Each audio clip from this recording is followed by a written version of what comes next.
So we're going into a new Soul of the Parsha class for Parashat Miketz. Also, this is Chanukah, so happy Chanukah for everyone.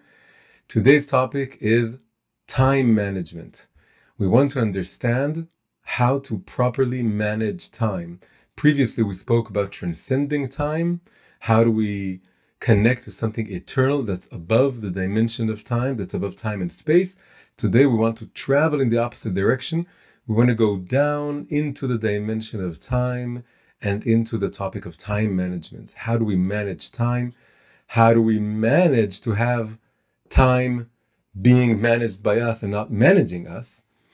And how do we control time in a way that we feel that time isn't wasted, that every moment is indeed precious and used? And how do we connect these two levels of something being connected to something timeless and also being absolutely within time? And another big question we want to ask today is, what is the connection between time management, making full use, proper use of our time, and righteousness? Our struggle to be as righteous as we can, to live righteously, to be in control of our lower, baser urges. Is there any connection between this and managing time properly and not wasting time? So that's the questions we want to pose today. Now, very interestingly, of all the Torah portions, only two, there are 54 Torah portions, two and only two are named after time concepts. They have to do, their name, the name of the portion actually has to do very directly with the dimension of time. The first parsha to have time in its title is the very first parsha in the Torah, Bereshit, in the beginning, Genesis. The beginning of the beginning, Bereshit, is also the beginning of time. It means in the beginning of time, or in the creation of time, or something like this. And the second parsha that has to do with time is our parsha, Miketz. And Miketz means from the end, or ending with, or in the end. Miketz has to do with the end. It's not the end of all time. It's the end of the 2-year incarceration that Yosef had to endure in the Egyptian prison. It was then, after 2 years in prison, that Pharaoh had his 2 famous dreams, and that brought about the release of Joseph. But it symbolizes something deeper, which is really the end of all time in a way, because if we have only these 2 parshas that have to do with time, and the first very clearly talks about the beginning of all time, and the second one is this parsha, has to do with the end. By the way, this is the 10th parsha. We are now 10 weeks into the reading the Torah this year. So it's 10, of course, is a very round, important number. The world is created by 10 utterances, and then later on the Torah is given with the 10 commandments, and the Egyptians are struck with the 10 plagues and all of this. So the fact that this is the 10th parsha, although it's the middle of the story of Yosef, and there are 2 more parashot to go before the end of Genesis, in a way, a circle is closed in this parsha, which began in the first parsha. So although it's just the end of the incarceration of Joseph, the sages or rabbis say that this end, Miketz, symbolizes or alludes or predicts the end of all evil and negative things, the end of darkness. Ketz sam lachoshech. It's another verse from Job. Ketz sam lachoshech is God puts an end to darkness. And that will be in the end of days, when all of the hidden, captivated light within the world is released and discovered, and all darkness will be banished from the world. So Joseph's coming out of prison is really a foreshadowing, or maybe a forelighting, of the future existence in which all of us, all of the light that's incarcerated, so to speak, in reality, will be released. So this is definitely a good time to wrap things up, because we've spoken about our dealings with the dimension of time for several weeks now. We spoke about old age, and we spoke about the body and the soul traveling in opposite directions. If you were here during those classes, and we spoke about transcending time, and now is a good time to talk about coming into time. And why is it appropriate in the parsha that alludes to the end of time? Because the precise phrase is Miketz, which means from the end, right? It means Vayhi Miketz Shnatayim Yamim, from the end of Joseph's incarceration. Now this parsha begins. And we can imagine that here we're moving from the end or the edge of time that's beyond time back into time. We can look at it in this way. Also very beautifully connects to Chanukah. Chanukah is about finding a small, tiny vial of oil, and that vial of oil appears to have enough oil only for one day. One day is like a single instant of time. It symbolizes a day, symbolizes like a point, an instant in time. But in fact, the whole dimension of time, so to speak, comes out of this vial of oil. It expands and it covers 8 days, which is a length of time. It's more than a week. And we're starting from something that's outside of time, but really time unfolds from that vial of oil. So, and we can experience this every evening as we're lighting the Chanukah menorah, adding another candle each evening. Today we're lighting the 4th candle. Here in Israel, we lighted it already. If you're in the United States, it'll be a few hours from now. So we're in the middle of Chanukah, and we have this experience of the light expanding. And this is really, in a way, us going into time, into the darkness of this world, and trying to make good use of our time in this world, in this life. This life is dark compared to the life of the soul, but this is what we have to go through. The whole purpose of being created is coming down into this dark world and adding more and more light that's coming from the source that's above time, but lighting it within time. Each day, adding a candle, adding another candle. Every day, we want to make it brighter than it was before. Now, we want to explore this topic through, as we're doing this year. This year, we're focusing, if you haven't been here, then you should know, this year we're focusing on the first segment of each parsha. The first aliyah, the Rishon, as it's called, the first aliyah. What's going on in the first aliyah of Miketz? In the first aliyah of Miketz, we're described the 2 dreams that Pharaoh has. He has 2 dreams, one after the other, the same night. The first involves 7 healthy cows, and then 7 more cows that are unhealthy or very thin, and they eat them up. And then he awakens and he goes back to sleep, and then he dreams about 7 ears of grain that are very healthy and full, and again similar pattern, 7 unhealthy, very thin looking ears of grain pop up and swallow the previous ones, just as the unhealthy cows swallow the healthy cows. And he wakes up, he's very startled, very agitated. He doesn't know what this means. He calls all of his magicians and the wise men of Egypt, and they don't know the proper solution.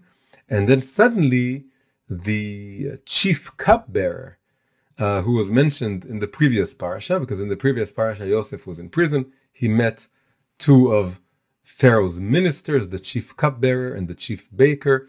They told him their dreams, and he interpreted the dreams and told them exactly what's going to happen to them.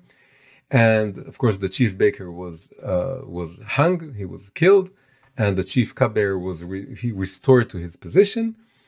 And the chief cupbearer promised Yosef that he will tell Pharaoh about him, and he will try and do whatever is in his power to release him, but he forgot about it for 2 years.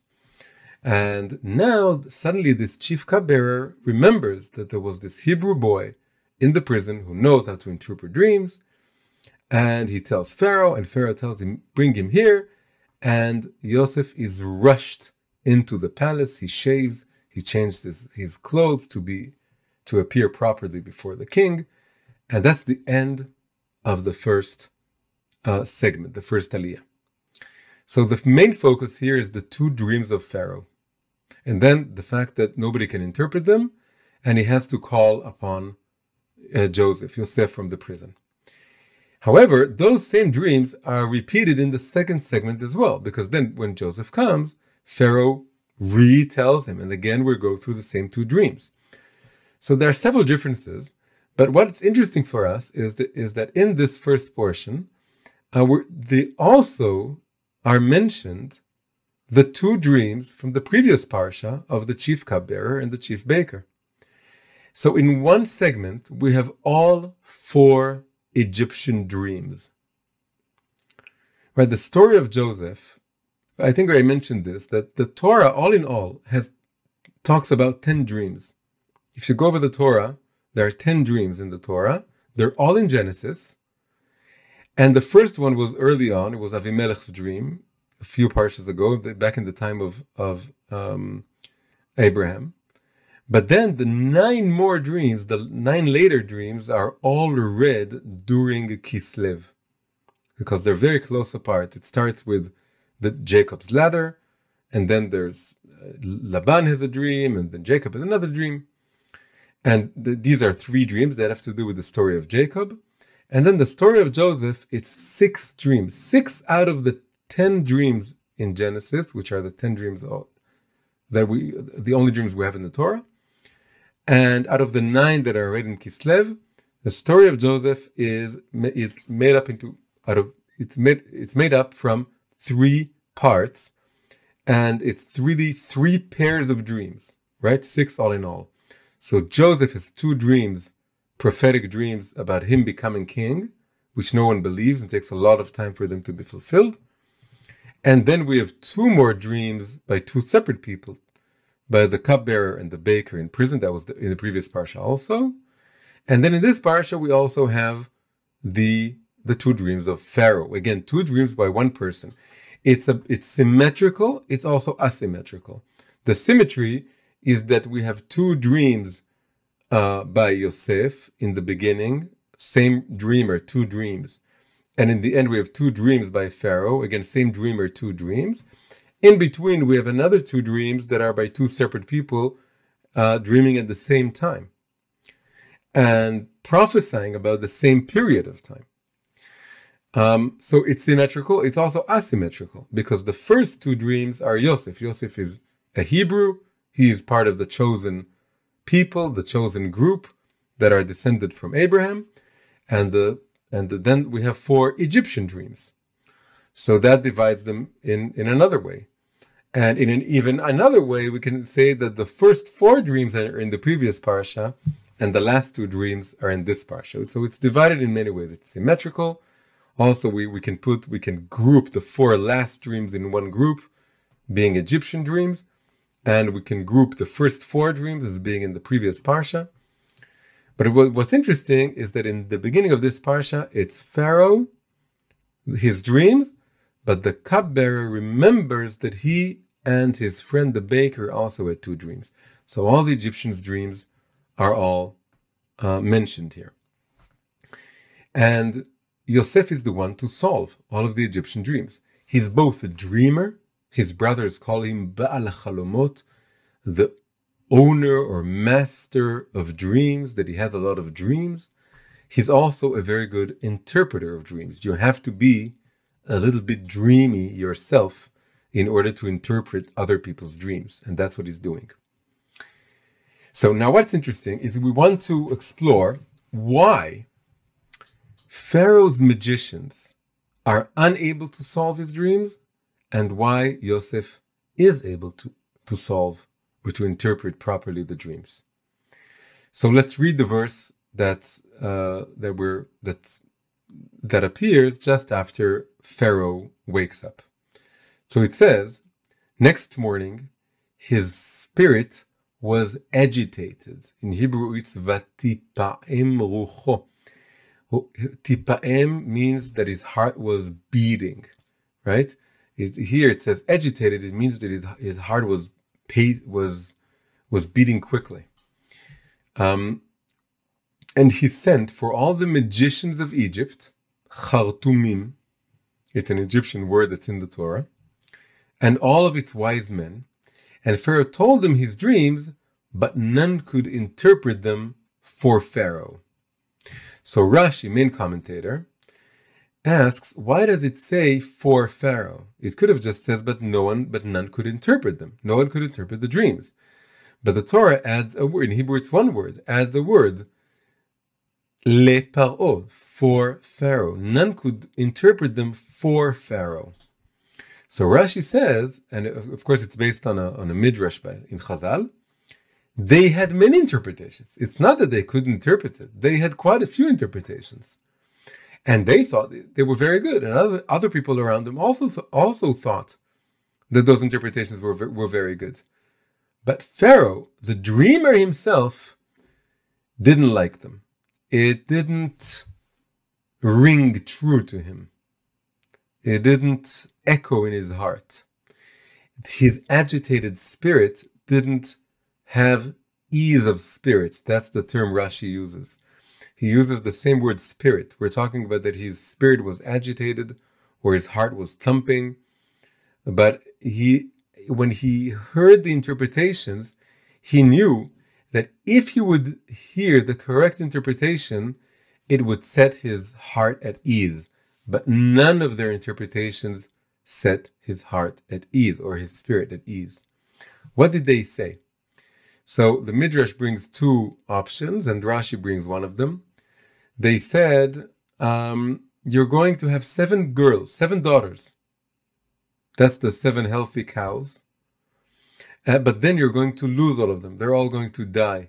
You're going to bury them. And he didn't like that one bit.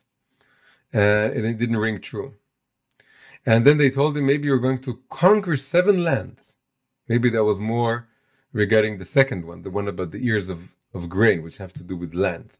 You're going to conquer 7 kingdoms, but then all these 7 kingdoms are going to revolt against you. And he didn't like that either. And the question is, before we get to Yosef, why weren't they able to properly interpret the parashot, the dreams? So Rashi, just before telling us this, he interprets the term that's used in the Torah for the Egyptian magicians. Right? The term is chartumim. It later appears many times because in the story of Moses and the 10 plagues and the Exodus, the magicians are all over the place. They keep trying to emulate the divine miracles that Aaron and Moshe are doing, and they're doing their best to help Pharaoh. But this is the first time they're mentioned, the Egyptian magicians. And Rashi says the word chartumim is what is called a portmanteau. It's a combination of 2 words. And it says, necharim betimei metim, which means they get excited, they get heated up, they get excited over the bones of the dead. Meaning they would use, and this was an actual ancient custom, to try and foresee the future using the bones of the dead. If you would throw some bones and you would see what order they would create, and you would try and divine the future out of ashes or out of bones or things that have to do, and it's almost like doing a kind of seance, a kind of communication with the dead. Really, what's going on here on a deeper level is that the magicians of Egypt are doing what's maybe the most characteristic thing about ancient Egyptian culture, which is they put in the center of everything the afterlife. The Egyptians, what's maybe the most famous thing about Egyptian iconography and symbolism is that they're obsessed with death and with trying to conquer death, which is really trying to conquer time. Because they want to make sure that at least the pharaohs and everyone who's rich and important live forever.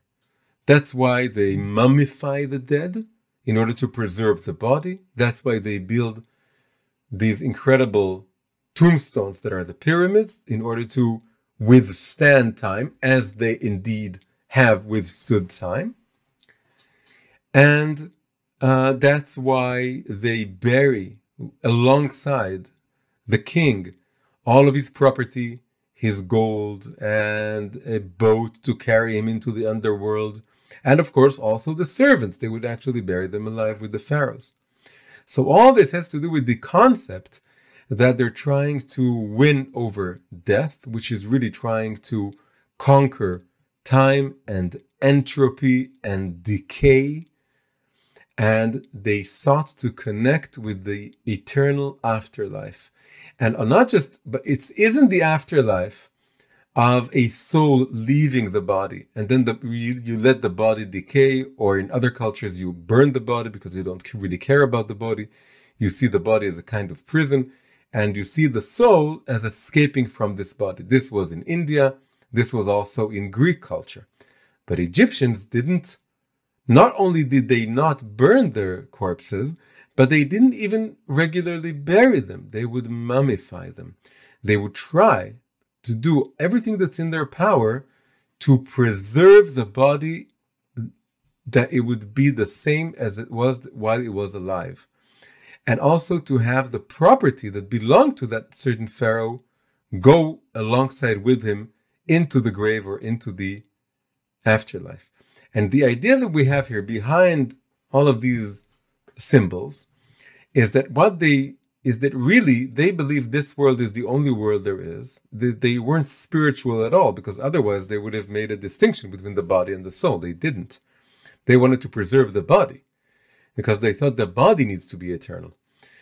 But they didn't like the fact that we're all bound by the dimension of time, and therefore we're decaying. They did everything in their power. That's why the magicians, according to this definition by Rashi, are trying to communicate with the bones, and they get excited by the bones. They get excited by thinking about being the bone also is, as opposed to the flesh decays, but the bone remains. So the flesh is a symbol of timeliness, of being within time and decaying, and the bone is a symbol of timelessness, something that's eternal, that's steady, that's not changing. And they got excited about the bones. This image is really symbolic of them being excited by trying to communicate with something that's eternal and completely above time. They really wanted this kind of connection. Of course, it also has to do with the kind of morbidity that also has to do with Egyptian symbolism. In a way, we can say that they try to interpret the dreams from, this is a later term, Latin term used by philosophers, sub specie aeternitatis, from the point of view of eternity.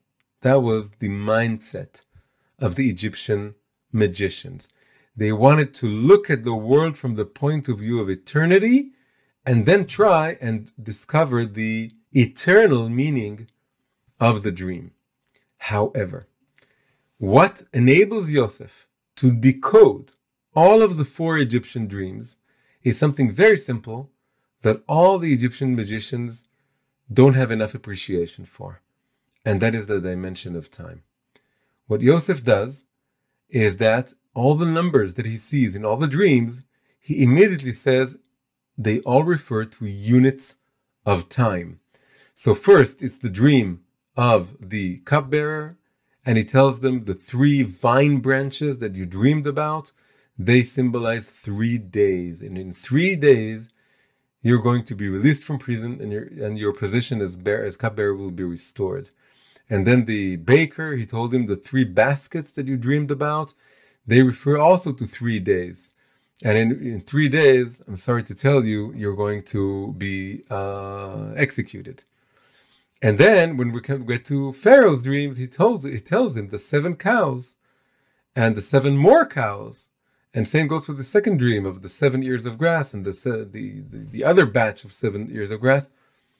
They all allude to 2 groups of 7 years. 7 years and then 7 more years that will follow them. And so whether he's using the unit of a day or he's using the unit of a year, he's using the dimension of time. And that cracks open the riddle. that, and then they all the Egyptians feel now that was the meaning of the dream. When you experience the dream, you feel that you know what it means, because it's about you.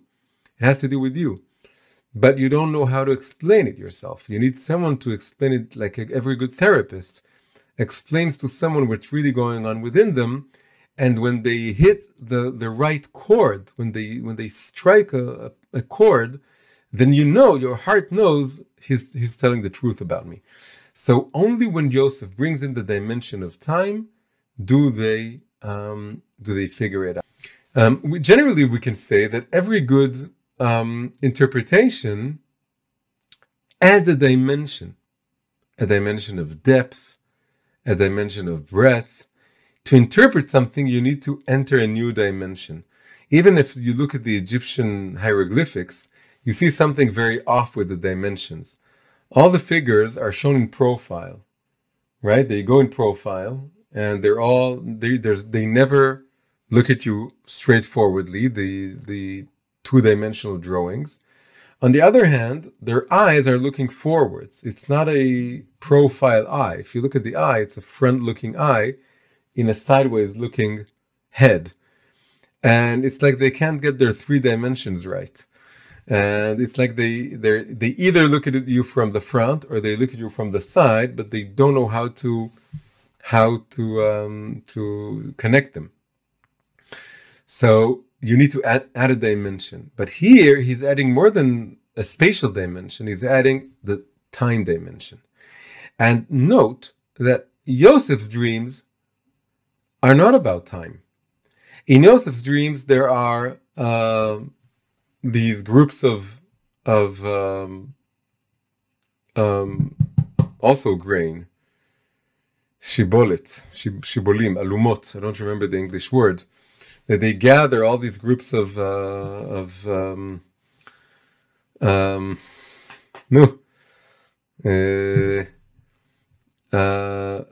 grain. And they put them together. It doesn't symbolize time. It symbolizes Joseph and his brothers. In the second dream, it's the stars and the sun and the moon. They also symbolize particular people. It's his brothers again, and his mother and father. So and the dreams take a long time to be fulfilled. All the Egyptians' dreams are about time, and he can tell immediately it's about time. And also that time begins immediately. When the baker and the cupbearer dream about 3 days, it's starting that moment. And when Pharaoh dreams about the 7 years, it's also starting that moment. So he, in a way, is coming from above time, but the Egyptians are within time. Their dreams are about time, but they're not aware of the preciousness and the value of the dimension of time that they live within. That all their dreams are about time and process and being gradual and trying to see this life as a meaning. They see this life as just something that we want to freeze. When you want to freeze life, that's like the mummification. You're not living life in a way. You're not making use of your time. You're just thinking how everything runs out, and you want to try and freeze it as much as you can. So they need someone who's coming from outside of their country, outside of their civilization, who's really connected to something eternal, who's above time, and can show them the value and the power of being connected to time properly. Now, Yosef is called Yosef HaTzadik, Yosef the righteous one. And a verse used to allude to him is Tzadik Yesod Olam. The righteous man is the foundation of the world. And this alludes to one of the Kabbalistic Sefirot, one of the Kabbalistic emanations, which is the one before last, the 9th Sephirah. It's called Yesod, or foundation in English. And Yosef is associated with this Sephirah. What does this mean? So this Sephirah is very much connected to time, but also to what righteousness is all about, which is controlling your base urges. The idea is the following. The idea is that Yesod, foundation, this Sephirah, is likened to a funnel. A funnel is when you have a lot of things that you want to bring into one place, but the funnel narrows down the channel of energy going down and concentrates it so that one element goes down at a time. It's a bit like an hourglass. An hourglass has a funnel in the center. You have all these grains of sand, but the hourglass is built in a way that only one or very few can drop at each moment. So this funnel is a metaphor for Yosef. Yosef, his spiritual force or talent, is to serve as a funnel for taking high, lofty spiritual ideas and putting them in order one after the other one. He says, well, you have all these things, but don't look at it sub specia eternitatis, from the point of view of eternity as timeless, as talking about 7 daughters, and then those 7 daughters are dead, or 7 kingdoms. No, it's units of time. And the 3 branches, you experience it in your dream as simultaneous. Just like Pharaoh thinks about the cows or the ears of grain as simultaneous. It's not simultaneous, it's one after the other. So it's within the dimension of time. And then he, by doing this, he forces them to start thinking, and all of us to start thinking, in terms of how do I order things? What's first? What's second? What's third? I want to start with this. You need to have a lot of inner calm in order to put your thoughts in order, and then to be able to start at the beginning and then move from A to B to C to D. When everything you experience at once as contemporary, right, as opposed to being subsequent or gradual, or there's a word, the opposite for contemporary. I don't remember this word now.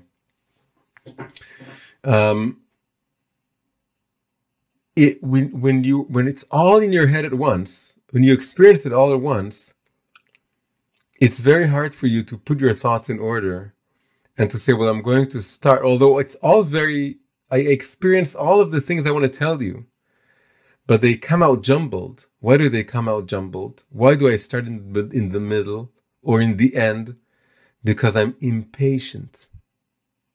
And having patience is being able to choose the element, the detail that would be best to start with, and then I can move from that to the other elements.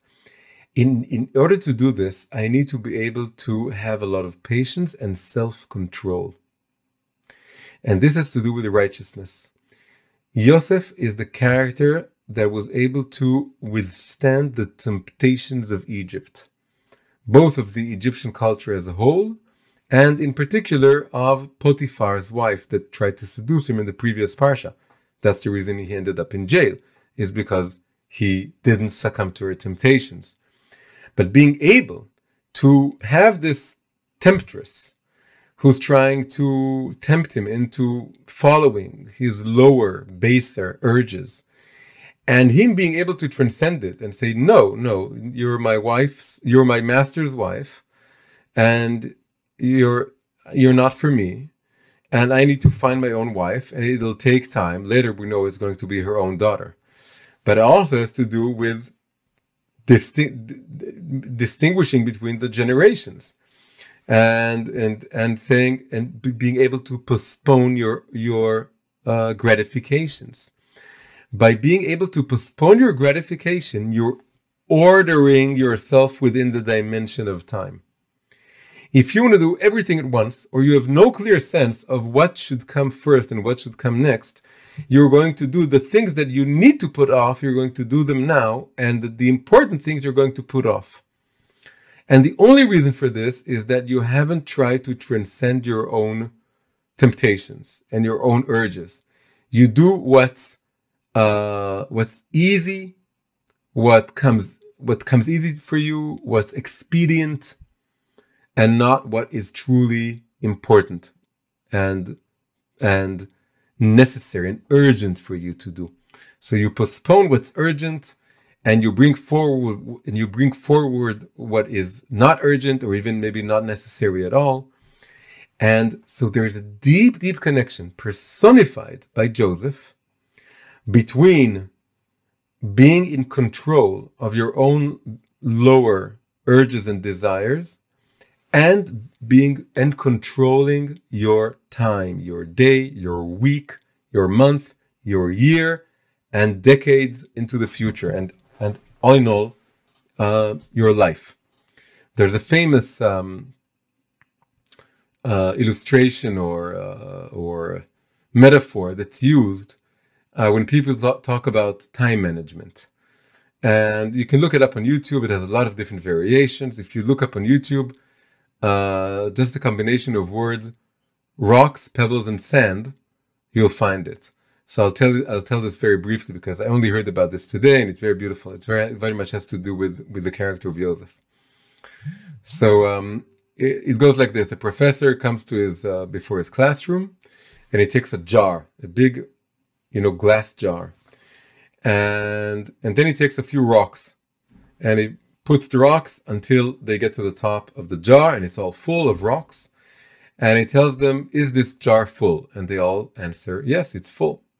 Then he takes a bowl of a lot of small pebbles, and he pours them into the jar. Of course, there are all these spaces between the rocks, so they get filled up with the pebbles. And he asks them again, "Is this jar full?" And they say, "Yeah, it's full." And then he takes another bowl of sand, and he starts pouring the sand into the jar, and it fills up the little tinier gaps that you had between the rocks and the pebbles. And again, of course, it's all full. But then he tells them, what would have happened if I would have done it in the reverse order? And then he illustrates that as well. He empties it all. He takes the jar. He puts the exact amount of sand he put before, and he takes up about, let's say, a fourth or a third even of the jar. And then he puts in all the pebbles, and they're on the top of the sand. And now he only has about a third, something between a half and a third of the jar left. And he starts putting the rocks, and of course he's only able to put a third or a half of the rocks. And many of the rocks stay outside of the jar. And he says, think of it like this. The rocks are what really matters. The rocks are what's really valuable for you. You have to think what's a rock for you. But the rocks are the important stuff. The pebble that you have to have, that you need to have. These are the things that, and the pebbles are things that are less important. You also need them from time to time. And the sand is the least important stuff. It's the stuff that's only nice for now, not for tomorrow. And it's a nice diversion. It's entertainment. It's something that, it's a nice way to pass the time, but it isn't really substantial in any way. We can even say that the rocks allude to something more eternal, because sand are also rocks that have gradually broken up into sand, and means they've eroded, which means they don't withstand time. But the rocks have withstood time, because that's why they're still rocks. So the idea is that if you put first the things that are like sand, and only then do you remember the pebbles, the more important things, and only in the end do you remember the really important things, you're not going to get to the important things. But if you start with the important things, and you make sure you do them, and you fill up the jar of your week or month or lifetime with the important things, you'll have time for both the important things, the rocks and the pebbles and the sand. There's even room for the sand, because sometimes we need some fillers. We need some things that are not so meaningful, and they just, they fill in the spaces. But start with the rocks. That's the idea. It's a very nice thing. There are all kinds of videos that display this or show you how this works. But you got the idea. In Judaism, it's usually very similar concepts are related. For example, in the Ethics of the Fathers, in sayings such as "Aseh toratcha keva uparnasatcha arai," make your Torah the main thing, the thing that's steady, and all the other things, earning money and going about your life, make them secondary. And in a way, we can say that the rocks in Judaism are the Torah, not just livelihood or career or family, that also. But the main thing would be the Torah. And also there's another term that says, Al tomar lichshe'epane eshne shema lo tipane. Don't say, when I have time, then I will learn, because you may not have that time later on. So right now you have time, so study. Put in the important things, put in the rocks. Then you'll have time. If you start with the sand, also in Hebrew, sand is chol. Chol is the same word that connotes the opposite of sanctity. It means something that's secular or profane, or the opposite of holy or sacred, right? That's chol, chulin. So the sand alludes to the more profane things in life, things that aren't holy, that aren't important, things that are very, very mundane. And the Torah alludes to the steadfast rock, something you can rely on and hang on to, and that would be with you in the future also. So and of course, what is the difference between putting the rocks before the sand? What differentiates the people who start with the sand, who first they play on the computer and they watch some television and they watch some YouTube videos, and only then do they get to the important stuff, the pebbles and the rocks? What distinguishes these people or us when we're in those moments, and the people who start with the rocks, or us when we know and we start with the important stuff? It's very simple. The only difference is how much control do we have over focusing ourselves in what's important. It has to do with self-control. And this is what Yosef is all about.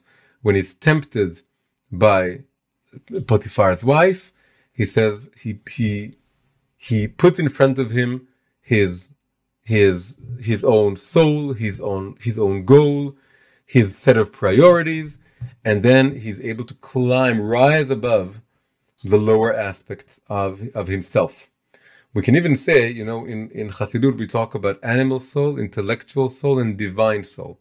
We can say that the sand is what the animal soul is looking for, all kinds of little nonsense. And then the pebbles are what the intellectual soul is looking for. And the rocks are what the divine soul is looking for. So if you start with your animal soul, you start with the sand, and then you don't have time, just like the Ethics of the Fathers warn us. Don't postpone studying Torah for the time in which you'll have time, because maybe you won't have time. So starting with the rocks is starting with your divine soul. Starting with the sand is starting with your animal soul. So this is a very important thing about what Yosef is trying to teach Egypt. Let's go one step further into this idea. In the first Kabbalistic book ever written, which is called Sefer Yetzirah, or in English, the Book of Formation. It's a very small, cryptic book, but it really lays the foundations for all of the Kabbalistic concepts coming afterwards. It's the first time the Sefirot are described, although they're still unnamed, but the structure is described. And a lot of other basic concepts. And one of the basic concepts that Sefer Yetzirah tells us about is that Sefer Yetzirah tells us that the world is made up of 5 dimensions. 5 dimensions, not 4, as anyone who knows even a tiny little bit of physics knows today. What are the 5 dimensions? So the first 4 we know is the 3 dimensions of time, and in the terminology of Sefer Yetzirah, this is called Olam, world. The 3 dimensions of up, down, north, south, east, west These are the six spatial directions, but they make up the three spatial dimensions. So these dimensions are called together the dimensions of Olam, world. And then you have the time dimension, which is called Shana, right? It means year, but it also is the root of the verb to change. Change occurs over time. So Shana is really the dimension of time, going from past to the future. And then finally, so all this we know, but there's a fifth dimension. The fifth dimension is called the dimension of soul. The dimension of soul is a moral dimension. It can go from evil to good. If you morally descend, you're going down the dimension of soul. If you morally ascend, if you connect more and more to the true essence of your soul and really to God, then you are ascending on the dimension of soul. So modern physics acknowledges the first four dimensions. It doesn't acknowledge, maybe it's not supposed to acknowledge, the fifth dimension, the dimension of time. So in Hebrew it's called Olam Shana Nefesh. Olam, the world, three dimensions of space. Shana, change, the dimension of time, and Nefesh, soul or psyche, the dimension of soul. Now, the first two have to do with observable reality. That's why physics acknowledges them. The last one has to do with invisible, unobservable reality. That is a subjective dimension, subjective of soul. Now, what's interesting here is that although we can group the first two in one, put them in one group, and put the dimension of soul in the other group, a better way would say is that we have to talk about the physical world that expands spatially on the outside of us. And on the opposite end, we have the dimension of soul, which is within us. And then the dimension of times becomes an intermediate dimension. What does it mean that time is intermediate between space and soul? Right? Soul is completely subjective. Space is completely objective. That's why it also took a long time for people to regard time as a dimension. It didn't. Thinking about space as dimensions goes all the way back to ancient Greece. But thinking about time as a dimension is much, much later. Why? Because it's not as observable in the same way as space. Space is very objective. The soul is absolutely subjective. Time is something in between. On the one hand, it can be described by physics. On the other hand, there's something about time which has to do with the subjective experience of living in the world, right? So the idea is this, really. The idea is that the Egyptians are living both space and time. But it takes someone who's connected to the dimension of soul in order to get a good sense of the hidden dimension of time flowing through space. We can say that space and time are like female and male. Space is like a female, like a round space, like a womb. Time is a one dimension, not three. It's like a line. It's a masculine metaphor or symbol. And time going into space is like time impregnating space and making it full of energy and life and processes and growth and evolution and space expanding and each and every individual's growth. It's these connections. So in a way, time is what enables the soul to experience space, and time is what enables space to experience the soul, to have a conscious being travel the world and understand the world in the middle between space and the soul or the psyche. You need time. And Yosef is able to get a sense, to feel how the dimension of time operates within space. And because the Egyptians, again, were all about running away from the world or trying to freeze the world. There's also something very beautiful in Hebrew. The word for world in Hebrew, olam, originally meant eternity. So we can say that the Egyptians worship the word olam in both senses of the word. They worship only this world. They don't care about time, and they don't believe in the soul. Otherwise, they wouldn't try to mummify the dead, or to try and conquer death, because they would believe in a eternal soul. They only believe in the world, and they try to make the world itself eternal. Hebrew, it's the same word, olam, eternity, and the world. They're trying to make the world into something completely eternal. But Yosef is able to elevate them and to make them feel that the world is just like a scenery, it's just like a vessel for the dimension of time to travel through, and that impregnates or brings meaning into life, into the world. When you're not connected to how do I make use of each and every moment, you're not able to really go through life in a positive way. You either completely succumb to the materiality of the world and to having the world being everything about you, or you try to freeze the world and make the world, the physical world, into heaven, into the afterlife, into the place in which everything is fulfilled. And you'll always be disappointed, because the body and the world and physicality will never give you that sense of fulfillment that you're looking for. That sense of fulfillment is found in the world to come. In order to start thinking about this world and the world to come, I need the dimension of time.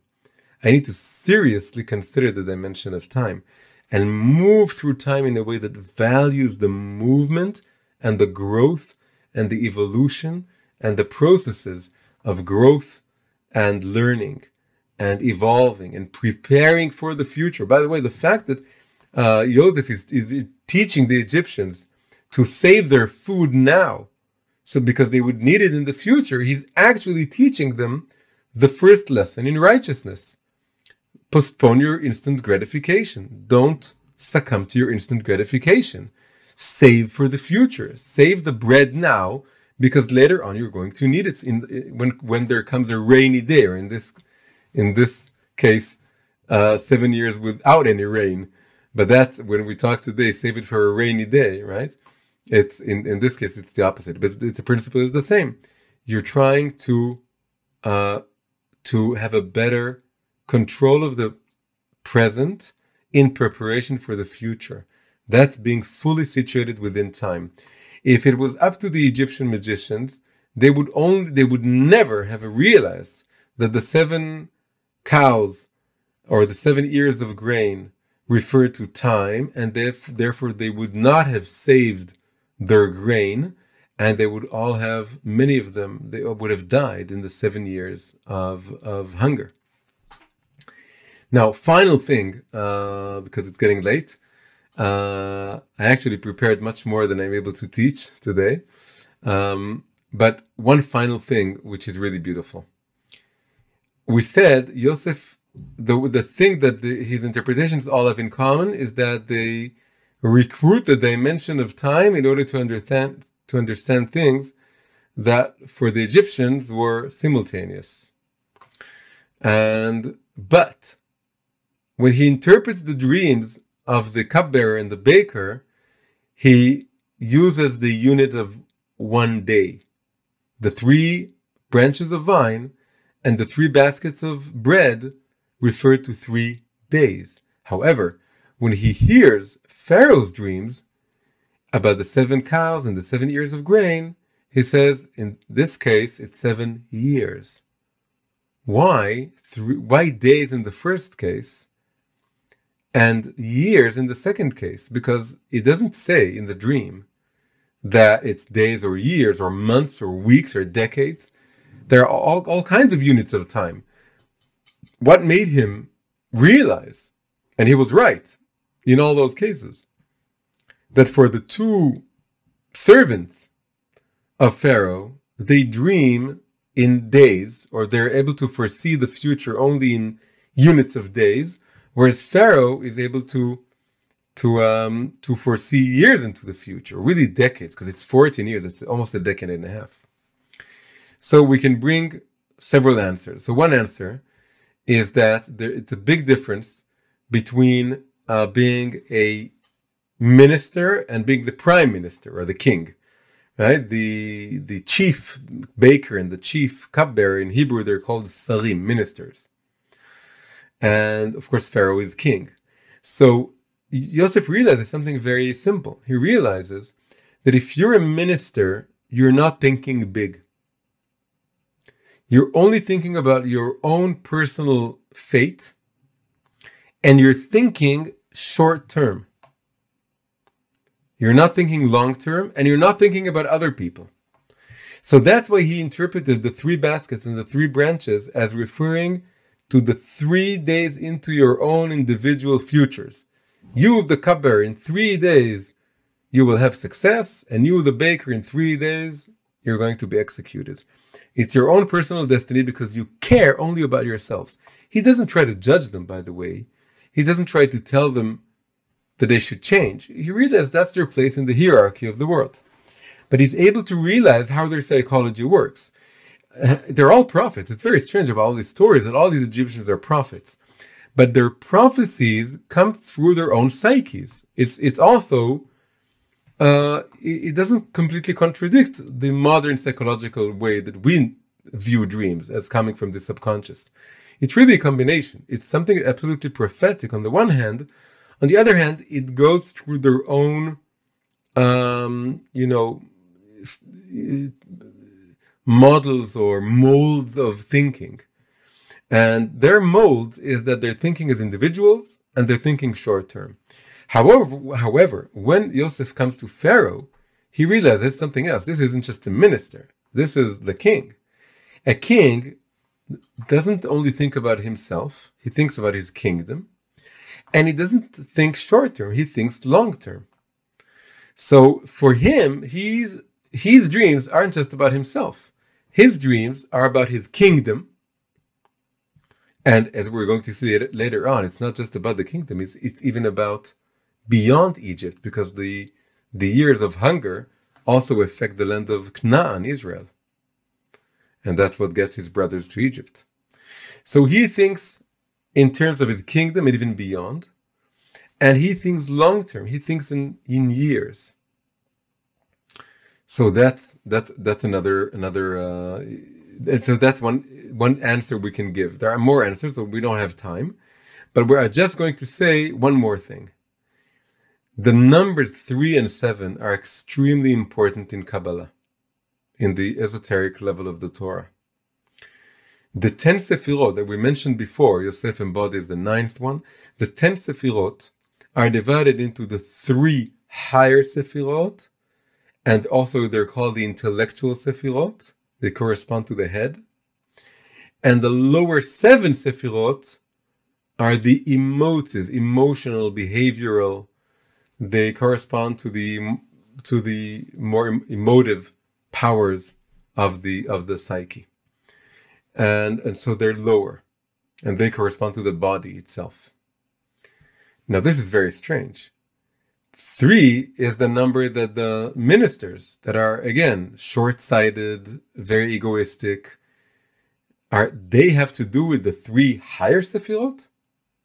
And Pharaoh, who's the king, who isn't egoistic, who thinks about the fate of his kingdom and is able to dream 14 years into the future at least, he has to do with the lower 7 Sefirot. Doesn't make sense. it appears that the ministers are above Pharaoh in some way. So this is one more lesson that Yosef is teaching the Egyptians, or God is teaching the Egyptians through Yosef. For the ministers, it's okay to just, float somewhere up there in their private intellectual space. It says that the light of the higher three Sefirot shines to itself. It doesn't shine outwardly. Just like my brain is inside my head, you can't see it. You can't read my thoughts. They're inside my head. The three intellectual Sefirot are hidden. They're enclosed within themselves. So the three ministers appear to be on top, but in a negative way. They're on top in the sense that they are wrapped in themselves. Just like when you're wrapped in your own head and you're not communicating with the world. And you're thinking only about your own future, what's going to happen a few days from now, and you're very nervous about it. But Pharaoh, the king, the higher you grow, the more important you become, the more responsibility you have to lead people outside of you, the more you have to go down into the lower Sefirot, the lower emanations, the lower levels of reality, and take responsibility. And then you have to start thinking in years, and you have to start taking responsibility for the outside world. The light of the lower seven Sefirot doesn't shine to itself, it shines outwardly. It goes outside of you. So it appears to be the opposite, that the ministers are above Pharaoh, and in a way it is, but in the sense that what we're being told is, if you want to be a king, but where is the sphere of kingdom or kingship? It's the lowest Sephirah. The highest one is called Keter, crown. But when you carry a crown, when you have a crown on your head, it means you have to go all the way down to kingdom.